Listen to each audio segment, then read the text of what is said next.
আল্লাহ পাকের পরিকল্পনা দেখুন, যে নবী মুহাম্মদ সাল্লাল্লাহু আলাইহি ওয়াসাল্লামকে মক্কা থেকে তাড়িয়ে দিচ্ছে মানুষ, আল্লাহ রাব্বুল আলামিন সেই মক্কা নবীর পায়ের সামনে এনে দিলেন। সুবহানাল্লাহ। মাত্র 8 বছরের ব্যবধানে যে বদর যুদ্ধে মুসলিমদেরকে একদম নিঃশেষ করে দেওয়ার প্ল্যান করা হয়েছে, ওই বদরেই আল্লাহ রাব্বুল আলামিন আবু জেহেলের মৃত্যু লিখে রাখলেন। যে ইউসুফকে কুয়ায় ফেলে দিল তার ভাইরা, সেই ইউসুফকে আল্লাহ পাক সেখান থেকে রাজপ্রাসাদ, সেখান থেকে কারাগার, সেখান থেকে আবার নিয়ে আসলেন মিশরের পলিটিক্যাল পাওয়ার। আল্লাহর পরিকল্পনা। যে ইয়াসরিব একসময় ইহুদিদের দাপটের জায়গা ছিল, ওই ইয়াসরিব মুসলিমদের করতলগত করলেন আল্লাহ পাক হিজরত করিয়া। বাদশাহ নাজাশী আবিসিনিয়ায়, আমি তো মালয়েশিয়াকে আবিসিনিয়া মনে করি, এখানে মাশাআল্লাহ এরকম পরিবেশ আছে, শান্তিপূর্ণ ইসলামী পরিবেশ। বাদশাহ নাজাশীর এরকম পরিবেশ ছিল। বাদশাহ নাজাশী কিন্তু মুসলিম ছিল না, সে খ্রিস্টান ছিল। তারপরেও নবীজি বলতেন বাদশাহ নাজাশীর রাজ্যে কেউ জুলুমের শিকার হয় না। সুবহানাল্লাহ। যদিও সে মুসলিম ছিল না, ওখানে ইসলাম নিয়ে গেলেন আল্লাহ পাক, ওখান থেকে পুরো আফ্রিকা ইসলাম ছড়িয়ে পড়লো। সুবহানাল্লাহ। এক খালেদ বিন ওয়ালিদ রাদিয়াল্লাহু আনহু, যার হাতে উহুদ যুদ্ধে বহু মুসলিমের প্রাণ গিয়েছে না, সেই মানুষকে আল্লাহ রাব্বুল আলামিন হেদায়েত দিয়ে 100টা যুদ্ধ করিয়েছেন। সুবহানাল্লাহ। আল্লাহ পাকের পরিকল্পনা আমরা বুঝতে পারবো না, আল্লাহ পাকের পরিকল্পনা আমরা বুঝতে পারবো না। ওয়া মাকারুল্লাহ, তারা কৌশল করে, আল্লাহ পাকও পরিকল্পনা করে। দেখেন এই যে প্যালেস্টাইন নিয়ে এত সমস্যা করছে না, আল্লাহ পাকের কি পরিকল্পনা। সুবহানাল্লাহ। আল্লাহ পাক সমস্ত জিউসদেরকে ওইখানে একত্রিত করেছেন। কেন জানেন? আল্লাহ পাক এই যে 1914 থেকে নিয়ে 2023 এই যে সালগুলো চলছে, 100 বছর, লাস্ট 100 বছরে সারা ওয়ার্ল্ডের জিউসদেরকে ওখানে একত্রিত কেন করেছেন জানেন? যেইভাবে আল্লাহ পাক ফেরাউনের দলবলকে লোহিত সাগরে ডুবিয়ে দিয়েছেন, ওইভাবে আল্লাহ পাক প্যালেস্টাইনিদের সবাইকে ডুবাবে ইনশাআল্লাহ। এটাও আল্লাহ পাকের একটা বড় পরিকল্পনা। এটা ওরা বুঝতে পারছে না, কিন্তু সময় সাক্ষী দেবে ইনশাআল্লাহ। দেখে নিন, আমরা 100% হলফ করে বলতে পারি এটা হবেই ইনশাআল্লাহ। এই কারণেই লাস্ট এই যে অটোম্যানদের ডিফিটের পর থেকে নিয়ে 1970 থেকে নিয়ে যে first world war, second world war করতে করতে সব জায়গা থেকে জিউসরাকে একত্রিত করেছে এখানে, বিকজ অফ লাস্ট একটা সর্বশেষ একটা ম্যাসাকার আল্লাহ পাক করবেন এদেরকে ইনশাআল্লাহ। কার হাতে? ঈসা আলাইহিস সালামের হাতে। আমাদের উম্মতের মধ্যে কে নেতৃত্ব দিবেন? ইমামুল মাহদি, যার নাম হবেন মুহাম্মদ। তার নাম কি? মুহাম্মদ। তার বাবার নাম আব্দুল্লাহ, তার মায়ের নাম হবে আমিনা। তো এটাও ক্লোজিং টাইম। এখন আসুন তো আল্লাহ পাকের কি পরিকল্পনা। যৌবনকালটা আল্লাহ পাক মুসা আলাইহিস সালামকে ফেরাউনের ঘরেই কাটালেন, এবং আল্লাহ পাক মুসা আলাইহিস সালামকে দুটো গুণাবলী দিয়ে বড় করলেন। দুটো গুণাবলী মনে রাখবেন। এক হচ্ছে কওয়ি, তিনি শক্তিশালী ছিলেন, ফিজিক্যালি অনেক শক্তিশালী ছিলেন। আমিন মানে বিশ্বস্ত ছিলেন, কওয়িউল আমিন। মনে থাকবে ইনশাআল্লাহ। আমরাও আল্লাহর কাছে দোয়া করি, আল্লাহ আমাদেরকে কওয়ি বানিয়ে দিন এবং আমিন বানিয়ে দিন। আমিন। এবার যৌবনে উপনীত হয়েছেন, টকবকা রক্ত, বাইরে বের হয়েছেন। বাইরে বের হয়ে দেখছেন যে দুজন ব্যক্তি লড়াই করছে, রজুলান ইয়াকতাতুলান, দুজন ব্যক্তি মারামারি করছে। একজন মিন শিয়াতি, তার বনু ইসরাইল কওমের মধ্যে, আরেকজন হচ্ছে আদুই, তার শত্রুর মধ্যে।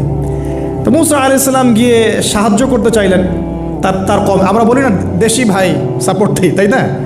আচ্ছা, তো মুসা আলাইহিস সালাম গিয়ে সাপোর্ট দিতে গিয়ে শুনেন, ফাওয়াকাযাহু মুসা ফাকাদা আলাইহি, মুসা আলাইহিস সালাম মাত্র একটা ঘুষি দিয়েছেন, এক ঘুষিতেই ওই ব্যক্তি ডেড, স্পট ডেড। এই যে আমি গত একটা লেকচারে বলেছিলাম, চাইনিজ কন্টিনেন্টে যে মার্শাল আর্টসগুলো গড়ে উঠেছে এই কোরআন থেকে গড়ে উঠেছে। তার আগে ওদের সভ্যতা ছিল, সংস্কৃতি ছিল, ঠিক আছে। এক ঘুষিতে মানুষ মারা যায়, এটা কোরআন বলেছে। এক ঘুষিতে মানুষ মারা যায়, এটা কোরআন বলেছে। ওরা এখন রিসার্চ করে বের করে যে 6টা-7টা স্পট আছে মানুষের দেহে, এক ঘুষিতে মানুষ মারা যেতে পারে। কোরআনকে আমরা মূল্যায়ন করি না, কিন্তু কোরআনকে সারা দুনিয়ার অমুসলিমরা মূল্যায়ন করে ওদের স্বার্থে তারা আমাদের কোরআনকে মূল্যায়ন করে, আমাদের হাদিসকে মূল্যায়ন করে। আমরা করতে চাই না, আল্লাহ মাফ করুক আমাদেরকে। আমরা কোরআন পড়তে চাই না, গবেষণা করতে চাই না, অর্থ বুঝতে চাই না, একটু আরবি ভাষা শিখতে চাই না, কোরআনের বালাগাত ডেইলি একটু তেলাওয়াত করবো এক পারা, সেটা করতে চাই না। আল্লাহ পাক আমাদেরকে মাফ করুক এবং কোরআন বলা বানিয়ে দিন। আমি কথাগুলো বলার উদ্দেশ্য আপনাদেরকে আঘাত করা নয়, আমি জাস্ট আপনাদের কলবে একটু ধাক্কা দেওয়ার চেষ্টা করছি, যাতে করে আপনারা সবাই কোরআন তেলাওয়াত করেন ডেইলি এক পারা করে। আল্লাহ কবুল করে নেবেন। এবার আসুন দেখুন, এবার কি হলো, এটা ইন্টেনশনালি ছিল না, আনইনটেনশনালি মুসা আলাইহিস সালাম এখন কিন্তু মানে হত্যার অপরাধী হয়ে গেছেন, তাই না? ফেরাউন তাকে ধরার জন্য বের হয়েছে দলবল নিয়ে, ওকে ধরতে হবে, এবার অ্যারেস্ট করতে হবে। তো একজন এসে পরামর্শ দিল যে তুমি এখান থেকে চলে যাও, তুমি এই মিশর থেকে চলে যাও, বের হয়ে যাও, নাহলে ফেরাউনের বাহিনী তোমাকে পেলে ধরে ফেলবে। এবার মুসা আলাইহিস সালাম চলে গেলেন কোথায়? মাদিয়ান। কোথায় বলেন? অনেক দূরে মাদিয়ান। মাদিয়ানে গিয়ে তার না আছে কোনো শেল্টার, না গার্ডিয়ান, না কোনো খাবার, না পানি, কিছুই নাই। ঠিক নবী সাল্লাল্লাহু আলাইহি ওয়াসাল্লামের সাহাবীরা হিজরত করেছেন আবিসিনিয়ায়, নবীজি হিজরত করেছেন একবার তায়েফে, ওখানে মার খেয়ে চলে আসতে হয়েছে না? মনে আছে? তায়েফের 3টা গোত্র ছিল, আব্দু ইয়ালাইল, আব্দু মাসউদ, হাবিব বিন আমর, এই 3 গোত্রের নেতা ছিল। এরা নবী সাল্লাল্লাহু আলাইহি ওয়াসাল্লামকে ছোট ছোট বাচ্চাদেরকে দিয়ে পিটিয়েছিল, নাউজুবিল্লাহ। তারপরে নবীজি বদদোয়া করেন নাই, ওখান থেকে চলে আসছেন মক্কায়। আমি গুছিয়ে বলছি শর্ট করে। তো এভাবে মুসা আলাইহিস সালামকেও হিজরত করতে হয়েছে। দেখেন, আবার নবীজিকে হিজরত করতে হচ্ছে মদিনায়। তার মানে হিজরা বিষয়টা ইসলামের সাথে সম্পৃক্ত। পরিবেশ পরিস্থিতি অনুকূলে না থাকলে, যেখানে ভালো পরিবেশ সেখানে গিয়ে মানুষ থাকতে হবে। আলহামদুলিল্লাহ, এখানে ভালো পরিবেশ আছে, আপনারা ভালো পরিবেশ পেয়েছেন। কিন্তু যারা চ্যালেঞ্জ গ্রহণ করে সমাজের জাহিলিয়াতগুলোকে সরানোর চেষ্টা করবে, সংস্কারের চেষ্টা করবে, তারা আল্লাহর কাছে অনেক বেশি পছন্দের। তার মানে প্রথম ফাইট আমাদেরকে করতে হবে। করতে করতে গিয়ে এক পর্যায়ে যদি দেখি যে না আর পারছি না, তখন কি? হিজরা।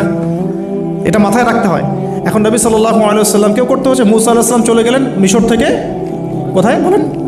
মাদিয়ানে। তখন আরেকজন নবী ছিলেন, তার নাম কি? শুআয়ব। মাশাআল্লাহ, শুআয়ব আলাইহিস সালাম। শুআয়ব আলাইহিস সালাম সম্পর্কে আল্লাহ পাক বলেছেন তিনি অত্যন্ত চমৎকার বাগ্মী ছিলেন। মানে তিনি নবীদের মধ্যে অনেক সুন্দর করে কথা বলতে পারতেন। সুবহানাল্লাহ, সুবহানাল্লাহ। তো শুআয়ব আলাইহিস সালামের কওমের নাম কওমে মাদিয়ান। বলে রাখি, এই কওমে মাদিয়ানকে আল্লাহ রাব্বুল আলামিন ধ্বংস করেছেন সর্বপ্রথম ভূমিকম্প দিয়ে। কি দিয়ে? পৃথিবীতে সর্বপ্রথম যে জাতিকে ভূমিকম্প দিয়ে ধ্বংস করা হয়েছে তার নাম কওমে মাদিয়ান। কেন ধ্বংস করা হয়েছে? মাপে কম দিত। কি করতো? যেটা এখনকার ওয়ার্ল্ডের ইকোনমিক সুন্নাহ, নাউজুবিল্লাহ। মানুষকে ঠকানো এখনকার ওয়ার্ল্ডের ইকোনমিক সুন্নাহ। এবং এই মানুষকে ঠকানোর জন্য ইকোনমিক সেকশনে রিবা চালু করা হয়েছে। রিবা, সব জায়গায় রিবা, এভরি সিঙ্গল সেক্টর, যেটা under the foundation of World Bank আর IMF। রিবা আছে কি নাই? আর আমরা তো রিবাটাকে এখন মনেও করি না যে মায়ের সাথে জেনা করছি, মায়ের সাথে জেনা করছি। এটাই তো হাদিসের কথা। রিবার 70 শাখা আছে পাপের, 73 শাখা আছে পাপের, সর্বনিম্ন শাখা মায়ের সাথে জেনা করা, নাউজুবিল্লাহ। তো এটা ইকোনমিক সুন্নাহ হয়ে গেছে না এখন? মানুষকে ঠকানো, মাপে কম দেওয়া, রিবা। আর আমরা তো মাশাআল্লাহ ঘুষ ছাড়া কিছু হয় না, দুর্নীতি ছাড়া হয় না, টেবিল পাসই হচ্ছে না। আল্লাহ মাফ করুক আমাদেরকে। তবে এগুলা আমাদের ইবাদতকে নষ্ট করে ফেলছে। কারণ হারাম রিজিক থাকলে ইবাদত, দোয়া কবুল হয় না। আল্লাহ পাক আমাদেরকে হালাল খাওয়ার তৌফিক দান করুন। এখন প্রিয় ভাইরা, ওখানে গিয়ে কিচ্ছু নাই, নিঃস্ব অবস্থায় কি দোয়া করতে পারেন একজন মানুষ? এই দোয়াটা শিখে নেন, ইনশাআল্লাহ আপনার জীবনের সমস্ত সংকট কেটে যাবে ইনশাআল্লাহ। আমি নিজেও ওই দোয়াটা বেশি বেশি করার চেষ্টা করি। দোয়াটা হচ্ছে, মুসা আলাইহিস সালাম একটা গাছের নিচে হেলান দিয়ে বসলেন, বসে দেখলেন দুজন মেয়ে দাঁড়িয়ে আছে দূরে, পানি নিতে পারছে না। লোকজন পানি নিয়ে যাচ্ছে, ওরা দাঁড়িয়ে আছে বেচারি। মুসা আলাইহিস সালাম গিয়ে বললেন, কি সমস্যা আপনাদের? এটা নিয়ে আপনারা আবার মেয়েদের সাথে কথা বলার চেষ্টা করেন না, ঠিক আছে? তো মাহারাম গায়রা মাহারাম মেনে চলে। তারা বললেন যে আমাদের বাবা অনেক বৃদ্ধ মানুষ, আমরা পানি নিতে পারি না যতক্ষণ না আমাদের কম পানি নিয়ে চলে যায়। মুসা আলাইহিস সালাম তো একটু বললাম না, ফিজিক্যালি খুব স্ট্রং ছিলেন। থাকে না বডি বিল্ডার, সামনে গিয়ে কথা বলে সরো পানি নিতে দাও, তখন মানুষ একটু মূল্যায়ন করে না। তো মুসা আলাইহিস সালাম এভাবে পানি নিয়ে দিলেন এবং বাছুরদেরকে পানি পান করালেন, করিয়ে গাছের নিচে এসে বসে আছেন। বসে বসে তিনি দোয়া করছেন। এই যে দোয়াটা তিনি দোয়া করছেন, রব্বি, একটা নেক কাজ করলেন না, মানুষের উপকার করলেন, নেক কাজ করে এসে গাছের নিচে বসে দোয়া করছেন, আল্লাহ এখানে তো আমার খাবার পানি বাসস্থান কিছুই নাই, আমি কি করব? রব্বি ইন্নি লিমা আনজালতা ইলাইয়া মিন খায়রিন ফকির।